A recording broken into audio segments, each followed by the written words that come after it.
बेरोज़गारी एक बीमारी है जो धीरे धीरे नाकामी, डिप्रेशन, गाली गलौज, घर वालों के ताने, इन सब चीज़ों में तब्दील होते बिल्कुल वक्त नहीं लगाती। वैसे तो बेरोज़गारी किसी को उसकी मर्ज़ी से लगती है और किसी के बेचारे की मजबूरी है। बट कहते हैं ना, जो इंसान पैसा नहीं कमाता उसको घर के लोग तो छोड़ो, गली का कुत्ता भी नहीं पूछता। मैं हूँ उन बेरोज़गारों में से एक। हम अक्सर ही लोगों को देखते हुए, मतलब सुनते हैं बोलते हुए, इंस्टाग्राम हो गया, सोशल मीडिया पे किसी भी प्लेटफॉर्म पे ले लो, कोई कहता है इसके कौन सा सेलिब्रिटी दिस दैट, सबको फ़र्क पड़ रहा है कि दुनिया में विराट कोहली क्या कर रहा है, महेंद्र सिंह धोनी क्या कर रहा है, सैफ अली खान को क्या हो गया, मोदी जी को क्या। बेचारा बेरोज़गार आदमी हर तीसरे दिन मरता है, घर वालों की गालियाँ सुनता है, घर वालों के ताने सुनता है। पर क्या तुमने कभी आज तक कोई भी एक खबर सुनी है कि बेरोज़गार आदमी के लिए मोर्चे निकल रहे हैं, बेरोज़गार आदमी के लिए मांगे मांगी जा रही है, उसके लिए इंसाफ मांगा जा रहा है? क्यों क्यों नहीं सुना? क्योंकि ऐसा कहीं होता ही नहीं है। कहा था ना मैंने, कुत्ता भी नहीं पूछता। ह्यूमन राइट्स में भी एक बेरोज़गार आदमी के लिए आई एम श्योर कोई राइट नहीं मांगा होगा। यहाँ तक कि एनिमल वेलफेयर, ये वेलफेयर, सारे वेलफेयर है। बस एक बेरोज़गार आदमी, उस बेचारे के लिए कुछ नहीं होता। कहना बहुत आसान है, बैठ के खाने वाले को बहुत मज़े आते हैं। पर अगर आप मेरी तरह एक बेरोज़गार हो तो आपको भी ये चीज़ पता होगी कि जो बैठ के खाने के साथ जो फ्री के ताने मिलते हैं वो कितना ज़्यादा मुश्किल काम है। आज के ज़माने में अगर इंसान पैसा नहीं कमा रहा है तो लोगों को लगता है या तो वो मेहनत करता नहीं है या फिर वो मेहनत करना नहीं चाहता। तुमने बचपन से ये चीज़ तो सुनी होगी, मेहनत करने वालों की कभी हार नहीं होती। पर क्या तुमने कभी ये चीज़ कभी सुनी है या कोई न्यूज़ देखी है कि कोई इंसान जिसने एग्ज़ाम दी वो फ़ेल हो गया और लोग उसकी मेहनत की बात कर रहे हैं? कहीं ऐसा नहीं होता है। कोई इंसान कोई एग्ज़ाम क्रैक कर लेता है, यूपीएससी हो, एसएससी हो, कोई भी एग्ज़ाम हो, नीट वगैरह किसी भी एग्ज़ाम का एक एग्ज़ाम्पल ले लो, वो जब कोई इंसान पास करता है तभी उसकी मेहनत गिनी जाती है। बेचारा आदमी जिसका कुछ हुआ नहीं है उसकी मेहनत को तो कोई पूछता तक नहीं है, कोई नहीं पूछता। इसलिए मेहनत आपकी तभी सफल होएगी जब आपको उसका पॉजिटिव रिज़ल्ट मिलेगा। अगर किसी को बहुत कुछ करने के बाद भी पॉजिटिव रिज़ल्ट नहीं मिल रहा है तो इसका मतलब यही है, तुम नकारा हो, तुम बदतमीज़ हो, तुमने कोई मेहनत नहीं करी है। तुम्हें कोई नहीं पूछेगा। क्यों पूछेगा? जब तक तुम पैसा कमा रहे हो तुम लोगों के लिए यूज़फुल हो। अगर तुम पैसा नहीं कमा रहे, तुमसे किसी को फ़र्क नहीं पड़ता और किसी को तुमसे फ़र्क नहीं पड़ता, ये फैक्ट है। वैसे तुमको तो पड़ता ही है क्योंकि तुम्हें रोटी चाहिए। भाई कोई कितना ही कह ले, दुनिया से ऊपर उठ जाओ, समाज से ऊपर उठ जाओ, घर वालों से ऊपर उठ जाओ, रोटी कपड़ा मकान तो सबकी ज़रूरत है। अगर तुम हिमालय में भी चले जाओगे सारा कुछ छोड़ के तो हो सकता है तुमने कपड़े छोड़ दिए, हो सकता है तुमने मकान छोड़ दिया, पर फिर भी रोटी तो है। और रोटी से मेरा मतलब सिर्फ ये नहीं है कि नॉर्मल रोटी। जो बंदा सारी चीज़ें छोड़ देता है, सुख सुविधाएं, वो मांस मच्छी खा रहा है, जानवर मार के खा रहा है, फल फ्रूट ये सारी चीज़ें खा रहा है, वो भी रोटी का ही पार्ट होता है। इसलिए अगर तुम एक बेरोज़गार हो और तुम अपने आसपास लोगों को देखते हो, इंस्टेड ऑफ उन लोगों को नीचा दिखाने की कोशिश जो तुम करते हो, उससे अच्छा है अगर तुम खुद हो तो उनका दुख समझा करो कि तुम किन किन चीज़ों के थ्रू जाते हो। हर तरीके के डिप्रेशन को एड्रेस किया जाता है, बट जो सबसे बड़ा डिप्रेशन आज के ज़माने में है वो बेरोज़गारी का ही डिप्रेशन है। क्योंकि लोगों को लगता है कि आजकल लोग कुछ करना चाहते ही नहीं है, बट आधे से ज़्यादा केसेस में ये होता है कि लोगों का कुछ हो ही नहीं पा रहा होता है। इसका एक बहुत ही ज़्यादा सिंपल सा रीज़न है, वो ये है कि सबके माँ बाप चाहते हैं उनका बेटा डॉक्टर, इंजीनियर, आईएएस ऑफिसर बने, बट पोस्ट होती है 50, 100, 2000 डॉक्टर, 10,000 डॉक्टर। जनसंख्या कितनी है? 150 करोड़ के आसपास। उसमें से जॉब कितनों को लगना है?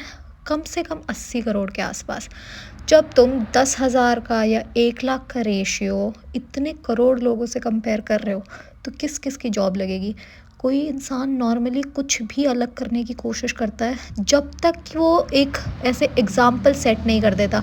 अगर तुम खेल रहे हो, अगर तुम धोनी विराट कोहली लेवल का नहीं खेल रहे, तुम्हें कोई कुत्ता भी नहीं पूछता है। अगर तुम यूट्यूबर हो तो तुम कैरी मिनाटी, समय रैना, तन्मय भट्ट इस लेवल के यूट्यूबर नहीं हो तो तुम्हें कोई पूछता नहीं है। तुम स्टूपिड हो, तुम तो सारा दिन वीडियोस बनाते हो, तुम तो अपना टाइम वेस्ट करते हो, तुम्हें तो ज़िंदगी में कुछ मीनिंगफुल नहीं करना। तुम्हें यही सारी चीज़ें सीखने को मिलती है, यही चीज़ें सुनने को मिलती है।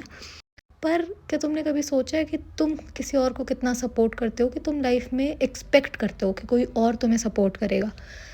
आलस से बड़ी ख़राब चीज़ कोई नहीं होती है। अगर तुम्हारे पास कोई हॉबी है, कोई आर्ट है, कोई पैशन है, तुम उसको फॉलो कर रहे हो किसी भी वे में, उसको परस्यू कर रहे हो एज ए करियर, पैसा बनाने के लिए।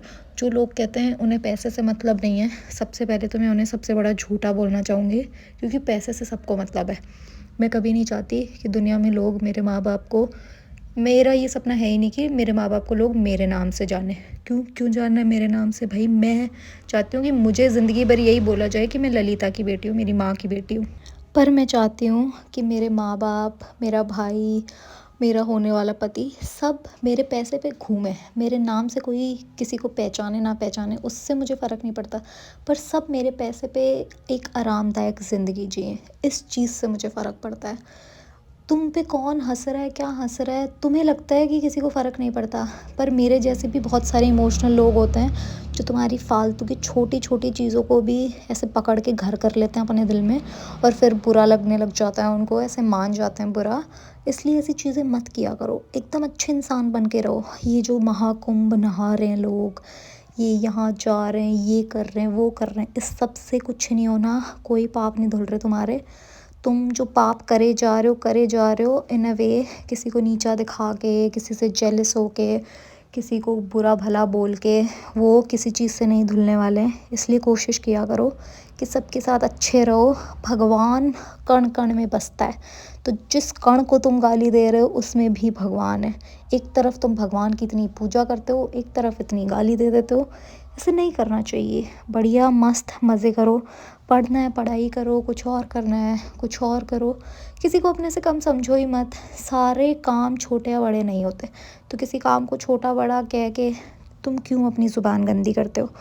और ये बात इसलिए भी इम्पॉर्टेंट है क्योंकि मैं ये चीज़ सबसे छुपाती हूँ कि मैं एक यूट्यूबर हूँ, मतलब मेरे घर में। इसका रीज़न ये नहीं है कि मतलब मुझे लगता है कि वीडियोस बनाना कोई गलत बात है, क्योंकि मैं कोई गलत अश्लील गंदे वीडियोस नहीं बना रही जिससे कि मुझे शर्मिंदगी महसूस हो या मैं ऐसे बेइज्जत फ़ील करूँ। मैं अच्छे एंटरटेनिंग वीडियोस बनाती हूँ अकॉर्डिंग टू मी। तो पर इसके छुपाने का एक सिंपल सा रीज़न ये है कि मेरा अभी कुछ बना नहीं है, मेरे पास पैसे आते नहीं हैं, इसलिए लोगों को यूज़लेस ही लगेगा। जो वीडियो में बात मैंने समझाई है, मैंने एंड में उसी को कॉन्ट्राडिक्ट कर दिया। इसलिए मैं चाहती हूँ कि एकदम से इससे मैं वायरल हो जाऊँ। कितनी स्टूपिड हूँ। स्टूपिड नहीं हूँ। खुद की अच्छी बातें सोचना, खुद के अच्छे भविष्य के लिए सोचना कोई गलत बात नहीं होती। इसलिए मैं सोचती हूँ कि ऐसे मेरे सारे वीडियो फटाफट से वायरल हो जाएं और मस्त मेरे यूट्यूब से पैसा आना शुरू हो जाए, फिर मैं ऐसे बिग थिंग बन जाऊँ। समझ रहे हो आप कि she is a big deal. ऐसे बहुत सारा पैसा आ रहा, बहुत सारा पैसा मुझे नहीं चाहिए। मुझे इतना पैसा चाहिए कि मैं मस्त घूम सकूँ, मेरे मम्मी पापा को घुमा सकूँ। मेरी मम्मी इतना पैसा कमाती है पर ज़िंदगी में कभी घूमी नहीं है। क्यों? क्योंकि उसने हमसे आगे कुछ सोचा ही नहीं है। इसलिए मैं चाहती हूँ कि वो जो हमसे आगे नहीं सोच रही है, मैं मम्मी के लिए सोचूँ। इसलिए subscribe to my channel. Thank you for watching, और मेरे को इतना सुनने के लिए आपका बहुत बहुत धन्यवाद। अब मैं थक चुकी हूँ। बाय।